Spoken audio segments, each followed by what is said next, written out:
नमस्कार. तर आज आपण बघणार आहोत रात्रीचं किचन कसं साफ करायचं. रात्रीचं जेवण झाल्यानंतर मी भांडी घासून घेतलेली आहेत. त्यानंतर किचन गॅस साफ करण्यासाठी मी एक स्प्रे तयार करून घेतला आहे. तो स्प्रे सगळीकडे मारून व्यवस्थित गॅस, किचन ओटा, टाईल्स स्वच्छ घासून घ्यायचे. त्यानंतर पाण्याने स्वच्छ सगळं धुवून घ्यायचं. सगळीकडे चिकट तेलकट डाग पडलेले असतात आणि त्याच्याने झुरलं वगैरे होतात. तर आपण नेहमीच अशा पद्धतीने साफ केलं तर आपलं किचन स्वच्छ राहतं. स्वच्छ घासून धुवून घ्यायचं, त्यानंतर पुसून घ्यायचं.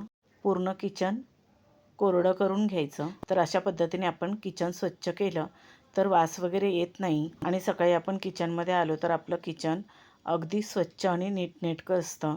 दिवसभर आपण किचन ओटा साफ करतच असतो, पण रात्रीच्या वेळेस अशा पद्धतीने आपण किचन स्वच्छ करायचं. ह्या आजच्या छोट्या छोट्या टिप्स तुम्हाला नक्कीच उपयोगी ठरतील. व्हिडिओ आवडला असेल तर लाईक शेअर करा. धन्यवाद.